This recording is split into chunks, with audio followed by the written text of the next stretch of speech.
जो है वो J-35 चीन का 5th generation stealth fighter Pakistan के पास आ सकता है। आपको चीन को भी संभालना है, चीन से खतरा है, पाकिस्तान से खतरा है। बड़े सोच समझ के ये डील करनी पड़ेगी। हाँ देखिए, बाइडेन साहब के काल में तो हमारी पीठ में छुरा घोंपा गया। हमने $1 बिलियन दे चुके हैं अमेरिका को। ऐसा नहीं हो सकता कि पाकिस्तान भी हमसे पहले। देखिए, भारत क्वाड का मेंबर है। जापान को अमेरिका ने F-35 फाइटर्स दिए हैं, ऑस्ट्रेलिया को दिए हैं, नेटो कंट्रीज को दिए हैं, लेकिन भारत को नहीं दे रहे थे। भारत को जो पहला ऑफर था बाइडेन साहब के टाइम में, वो था कि F-16 फाइटर देंगे। उसका जो नया अवतार है F-21, F-16 पाकिस्तान को 30 साल पहले दे दिया था, तो वो तो कोई मतलब बड़ी चीज नहीं थी।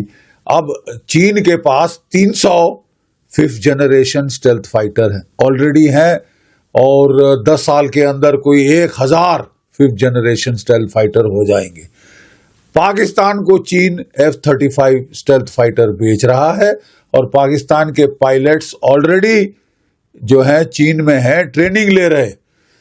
मतलब अगले साल जो है वो J-35 चीन का 5th generation stealth fighter Pakistan के पास आ सकता है। यानी पाकिस्तान के पास F-35 के बराबरी के चीनी स्टेल्थ फाइटर अगले साल आ जाएंगे, यानी वो हमसे पहले स्टेल्थ फाइटर ले लेगा। तो ये तो एक अनएक्सेप्टेबल कंडीशन है। आपको चीन को भी संभालना है, चीन से खतरा है, पाकिस्तान से खतरा है। तो ये एक बहुत वेलकम न्यूज़ है कि वो हमको स्टेल्थ फाइटर ऑफर कर रहे हैं, top of the line stealth fighter. रूस ने भी हमको Su-57 का ऑफर किया है, और रूस ने ये भी कहा है कि वो तो हमको अपने देश में प्रोडक्शन भी करने देंगे। तो ये हालांकि एक बहुत वेलकम साइन है। हम अपना भी आमका यानी एडवांस मीडियम कॉम्बैट एयरक्राफ्ट बना रहे हैं अपने देश में, लेकिन कोई 10 साल 15 साल लगेंगे इसके पहले कि वो प्रोडक्शन में फुली आए। एक तो इसको हमें स्पीड अप करना पड़ेगा, और as a stop gap measure हमको 18 या 36 फाइटर लेने पड़ेंगे, या F-35 या Su-57। अब ये सरकार को निर्णय करना होगा कि कौन सा, प्रोज एंड कॉन्स क्या है इनके। देखिए साहब, जो F-35 है टॉप क्लास फाइटर है दुनिया का, स्टेल्थ फाइटर है, 5th जनरेशन फाइटर है, और लेकिन महंगा बहुत है। कोई 1800 करोड़ का एक आएगा, तो पूरी डील जो है वो तो 50,000 करोड़ के ऊपर की डील होगी। तो हमको सोच समझ के जाना पड़ेगा, क्योंकि देखिए अभी तक अमेरिका प्रोडक्शन के लिए नहीं माना है। हमने कहा है कि साहब हम जो भी खरीदेंगे हम अपने देश में आत्मनिर्भरता के लिए अपने देश में मैन्युफैक्चर करना चाहेंगे। अभी तक मैन्युफैक्चर का नहीं आया है, नंबर 1। नंबर 2, इसमें लिमिटेड सॉवरेनिटी के क्लॉज हैं कि मतलब अमेरिका कहता है कि भाई आप कहाँ ये जहाज डिप्लॉय करोगे हमको बताना होगा। हमको इंस्पेक्शन का राइट है कि आपने कुछ बदला तो नहीं, निकाला तो नहीं, जोड़ा तो नहीं। अब देखिए साहब, उसमें 2 एयर टू एयर मिसाइल है, हमको 4 चाहिए, तो हमको तो कुछ करना पड़ेगा। हमारे अस्त्रा मिसाइल हैं, हम उसके ऊपर 300 किलोमीटर रेंज, 200 किलोमीटर रेंज, ये सब लॉन्ग रेंज मिसाइल्स है, BVR, तो हम उनको शायद बढ़ाना चाहेंगे, अपने ब्रह्मोस मिसाइल उन पे लगाना चाहेंगे, इत्यादि इत्यादि। तो ये परमिशन मिलेगी कि नहीं मिलेगी, ये सब देखना पड़ेगा। और फिर इसके हिडन कॉस्ट काफ़ी होंगे। हिडन कॉस्ट से मेरा मतलब कि देखिए साहब, हिडन कॉस्ट में प्रॉब्लम ये है कि जो कंप्यूटर्स हैं they have to be able to speak to our air defence computer. हमारे एवैक्स के साथ they need to speak to one another, मतलब वो पूरे कंप्यूटर चेंज करने पड़ेंगे। अब यूरोप में तो वही कंप्यूटर इस्तेमाल हो रहे हैं जो अमेरिका के हैं, इकोसिस्टम एक ही है। हमको तो सिरे से स्टार्ट करना पड़ेगा। काफ़ी सारा, एक तो काफ़ी महंगा फाइटर है, ऊपर से उसमें जो इंफ्रास्ट्रक्चर है वो नए सिरे से बनाना पड़ेगा।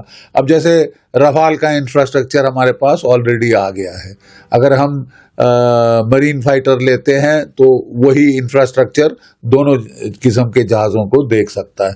लेकिन F-35 के लिए नए सिरे से होगा, हमको बड़े सोच समझ के ये डील करनी पड़ेगी। हाँ, इससे हमारे रिश्ते अमेरिका से बहुत बेहतर हो जाएंगे।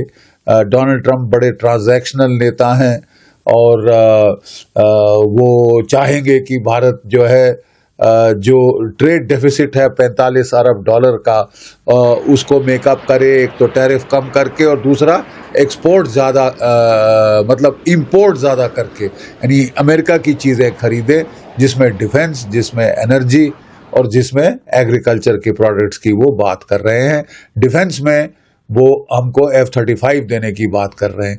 जैसे मैंने कहा, रूस ने भी हमको काउंटर ऑफर किया है और दोनों जहाज F-35 और F-35 ये जो है ये इकट्ठे एक एयर शो में आए हैं, ये इंडिया में ही हुआ है। Su-57 चीपर जहाज है, सस्ता है F-35 के मुकाबले, लेकिन स्टेल्थ कैरेक्टरिस्टिक उतने अच्छे नहीं हैं जितने कि इसके हैं। लेकिन वो कह रहे हैं कि वो भारत में प्रोडक्शन की इजाज़त देंगे और नंबर एक जो हाइपरसोनिक मिसाइल उस पे है वो हमको देंगे, जो अपने आप में बहुत बड़ी चीज़ है, क्योंकि हाइपरसोनिक मिसाइल तो साउंड से 5 से 10 गुना ज़्यादा स्पीड पे जाता है, दूसरे जहाज़ को पता भी नहीं चलेगा जब तक कि हम उसको ठोक दें। और फिर उन्होंने कहा है कि हमारे आम का प्रोग्राम में वो मदद करेंगे। तो ये अभी हमको फैसला लेना होगा। डिफेंस सेक्रेटरी साहब के नीचे एक कमेटी बैठी हुई है, लेकिन हमको 5th जनरेशन स्टेल्थ फाइटर साहब, ऐसा नहीं हो सकता कि पाकिस्तान भी हमसे पहले ले, लेकिन वो देखिए साहब, जहाँ तक हमारे वॉर प्लेन्स हैं और ये सब हैं, वो भारत के पहले F-35 ले आए। ये तो गवारा नहीं है, मतलब ये एक्सेप्टेबल नहीं है हमारी सिक्योरिटी के लिहाज से। एज इट इज़ हमारी एयरफोर्स में 42 स्क्वाड्रन सैंक्शनड हैं, आज के दिन 30 स्क्वाड्रन पे आ गई है। तो एक तो जो क्वांटिटेटिवली कम पड़ गया है बहुत, दूसरा क्वालिटेटिवली हमारे पास केवल 4.5 जनरेशन तक हैं, जबकि पाकिस्तान मुल्क भी 5th जनरेशन पे जा रहा है, अगले साल आ जाएगी। तो हमको भी अब कुछ करना पड़ेगा, फैसला जल्दी लेना पड़ेगा। मेरे हिसाब से एक स्टॉप गैप मेजर, जिसमें कि 18 से 36 या F-35 या Su-57, हमको ये जहाज 5th जनरेशन स्टेल्थ फाइटर लेने पड़ेंगे। और साथ में हमको ये भी इंश्योर करना पड़ेगा कि जो हमारा आम का प्रोग्राम है वो किल ना हो जाए, इतना महंगा ना पड़ जाए कि वो हमारा प्रोग्राम खत्म हो जाए, क्योंकि इंडिजिनस होना, आत्मनिर्भर होना हमारे लिए बहुत निहायत ज़रूरी है। देखिए, बाइडेन साहब के काल में तो हमारी पीठ में छुरा घोंपा गया था। हमने $1 बिलियन दे चुके हैं अमेरिका को, और वो उन्होंने कहा था कि हमको जनरल इलेक्ट्रिक के GE 404 और 414 इंजन देंगे। 404 हमारे तेजस लाइट कॉम्बैट एयरक्राफ्ट में लगने थे और 414 हमारे आमका में लगने थे। लेकिन साहब उन्होंने $1 अरब खा लिए, हार्ड कैश दिया। मतलब हम कोई भीख नहीं मांग रहे, हम कोई सस्ते और टिकाऊ और घटिया नहीं मांग रहे, हम हार्ड कैश दिया है। लेकिन 2 साल हमको उन्होंने जेट ही नहीं दिए। बाइडेन सरकार तो पगला गई थी, भारत के वैमनस्य दिखाना शुरू कर दिया था। अब डोनाल्ड ट्रंप साहब ने कहा है कि वो ये भारत में इंजन बनेंगे। 80% ट्रांसफर ऑफ टेक्नोलॉजी की बात हुई है, तो ये तो बहुत निहायत ज़रूरी है, नहीं तो हमारी एयरफोर्स को बहुत नुकसान हो रहा है। MiG-21 जहाज जो 1960 की दशक के हैं, वो अभी तक वो मतलब हम चेंज नहीं कर पाए हैं साहब, उनको फेज आउट नहीं कर पाए हैं, क्योंकि जो LCA आने थे, कोई 200 से ज़्यादा हमको LCA के जहाज चाहिए, तो वो तो साहब 40 नहीं आए हैं अभी तक। तभी तो एयर चीफ साहब के माथे पे ठंडा पसीना आ रहा है। हिसाब हो क्या रहा है। और इसकी अब अच्छी बात है कि मोदी जी ने बात की है। दोनों नेताओं का जो है पर्सनल केमिस्ट्री पिछले काल में भी, कार्यकाल में भी बहुत अच्छी रही है। हमें उम्मीद है इस बार भी अच्छी रहेगी। और देखिए, खुशी की बात यह है कि डोनाल्ड ट्रंप साहब ने जो टीम इकट्ठी करी है, उनके टॉप जो मिनिस्टर्स हैं, वो Marco Rubio, secretary of state. Marco Rubio वही सज्जन हैं जिन्होंने अमेरिकन सेनेट में बिल पेश किया था कि साहब भारत को नॉन नेटो एलाई स्टेटस देना चाहिए, भारत को जो है अच्छे से अच्छे हथियार देने चाहिए, ताकि अगर चीन का हमको मुकाबला करना है, चीन की बराबरी करनी है, तो भारत हमारा साथ दे सके। हो गया था, भारत ने तो चैन की सांस ली है कि डोनाल्ड ट्रंप साहब वापस आ गए।